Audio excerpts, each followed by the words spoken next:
Hello friends, welcome back to పల్నాటి రుచులు. ఈరోజు అరటికాయ ఫ్రై చేశాను. పచ్చి అరటికాయ ఫ్రై అనమాట. టేస్ట్ అయితే చాలా బాగుంటుంది. అది ఎలా చేసుకోవాలనేది చూపిస్తాను, చూసేయండి. ముందుగా ఒక 2 అరటిపళ్ళు తీసుకున్నాను నేనైతే.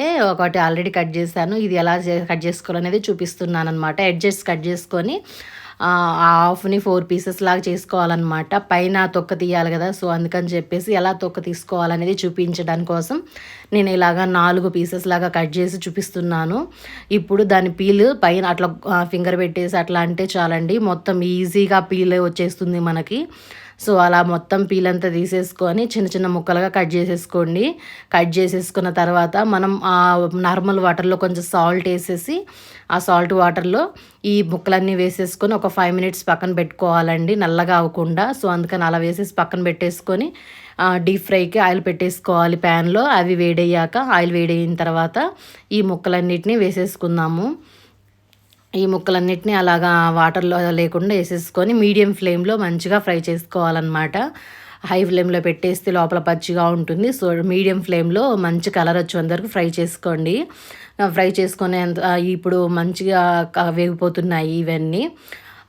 అలా గరిటెలో అట్లా వేసుకొని అటు ఇటు అంటుంటే సౌండ్ వస్తుంటాయి కదా, అప్పుడు మంచిగా ఫ్రై అయిపోయినట్టు. ఇలా అంటుంటే మంచి గలగల సౌండ్ వస్తుంది. సో అప్పుడు ఫ్రై అయిపోయినట్టు బాగా. అవన్నీ నేను సర్వింగ్ బౌల్లోకి తీసుకున్నాను అనమాట.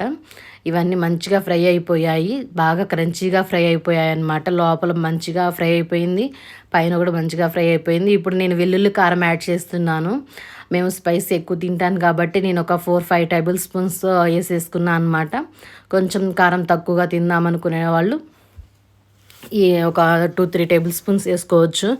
ఈ అరటికాయ ఫ్రై అయితే అస్సలు ఆయిల్ పీల్చలేదు. అసలుకి ఈ కారం వేస్తుంటే అట్లాగా మామూలుగా అసలుకి దానికి ఖర్చుకోకుండా అట్లా ఉంది.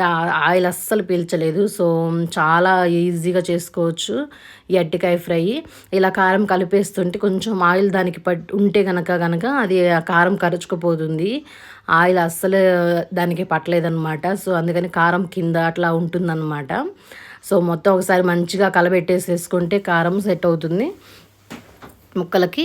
చూడండి, చాలా క్రంచీగా అలా పట్టుకుని అలా అంటుంటే క్రంచీగా గట్టిగా అట్లా క్రంచీగా ఉన్నాయి.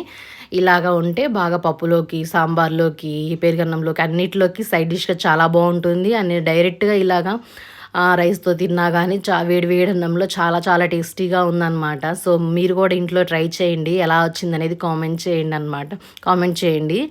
చాలా సింపుల్ అండ్ ఈజీగా టేస్టీగా ఉంది ఈ రెసిపీ అయితే, అరటికాయ ఫ్రై. సో ఈ వీడియో మీకు నచ్చినట్లయితే మీరు కూడా ఇంట్లో ట్రై చేయండి.